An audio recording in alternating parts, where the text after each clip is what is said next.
pont 2 ans après la catastrophe de Mirepoix-sur-Tarn. Ouais, demain, ça fera précisément 2 ans que ce pont de Haute-Garonne s'est effondré, entraînant la mort d'une jeune fille de 15 ans et celle du chauffeur du poids lourd qui est passé sur ce pont alors que son véhicule était beaucoup trop lourd, quasiment 50 tonnes pour un pont limité aux 19 tonnes. Bonjour Marion Botorel. Bonjour Jeanne-Marie, bonjour à tous. Alors vous allez nous dire si des choses ont changé depuis ce drame. Mais d'abord, on écoute le député En Marche du secteur Jean-François Portarieux qui a été interpellé par la mère de la victime. Cette femme aimerait savoir pourquoi il n'y a pas plus de contrôle des poids lourds. Je ne fais que relayer l'interrogation d'une maman, qui a vécu un drame et qui a perdu sa fille dans le Tarn. Elle y est tombée elle aussi dans le Tarn, elle a failli mourir. Mais sa fille, âgée de 15 ans, est morte. Et elle nous a fait part de sa difficulté à comprendre les raisons pour lesquelles il n'y avait pas des dispositifs existants mis en place pour identifier des véhicules en surcharge qui utiliseraient ce type de pont. Elle vit avec tout un tas de questions, dont celle-ci. Et moi, j'estime que mon rôle, c'est de relayer son questionnement. Et je vais tout faire pour lui obtenir une réponse. Alors Marion, est-ce que des choses ont changé depuis le drame de Mirepoix ? Eh bien non, pas tellement. 1 an après l'effondrement, Emmanuel Vargon, qui était secrétaire d'État à la transition écologique, donnait rendez-vous à la fin de l'enquête pour peut-être, et si besoin, renforcer le contrôle du trafic sur les ponts. Elle estimait que celui de Mirepoix répondait à toutes les normes de sécurité et que le tonnage maximum avait bien été évalué par son gestionnaire, c'est-à-dire le conseil départemental de Haute-Garonne. Autrement dit, la faute repose sur le chauffeur qui n'a pas bien respecté la limitation en s'engageant sur le pont. Pour l'heure, pas de réponse juridique puisque l'enquête est en cours et pas plus de perspectives concrètes pour remplacer le pont puisque la concertation avec les habitants d'abord de Bessières puis de Mirepoix va commencer tout juste le 23 novembre prochain. Mais pour Jean-François Portarieux, on peut déjà agir pour éviter d'autres drames. J'ai mené une petite enquête de mon côté. J'ai découvert que la ville de Chantilly, la commune de Chantilly, avait mis en place il y a quelques années un dispositif, c'est-à-dire avait installé des capteurs pour identifier des véhicules hors gabarit qui se présenteraient devant un ouvrage d'art. Et j'ai surtout découvert qu'il y a une petite trentaine de stations de mesure de surcharge de véhicules en marche, actuellement en fonctionnement en France. Et donc, la question que je pose, c'est est-ce qu'il n'est pas possible de développer, de généraliser ce système de détection des véhicules en surcharge qui emprunteraient ce type de pont?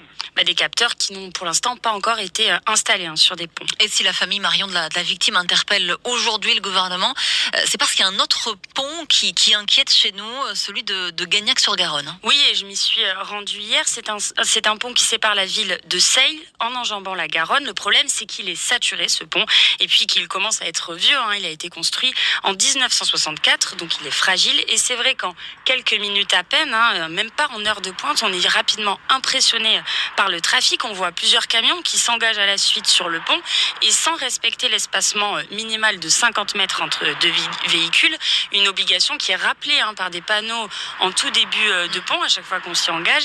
Mais c'est vrai qu'avec ce trafic, ça paraît quand même impossible à faire respecter et ça inquiète les habitants sur place, surtout depuis l'accident de Mirepoix, m'a expliqué Bernard. Comme je prenais ce pont tous les jours, je m'étais dit que, ma foi, ça pourrait aussi bien arriver là, Et bon, c'est vrai que je vois que rien n'avance. Je ne sais pas s'il y a des contrôles qui sont faits au niveau de la solidité du pont ou pas. Et puis, c'est très passant, Enfin, ce pont, il y a énormément de circulation, Normalement, il n'y a qu'un camion qui doit passer à la fois.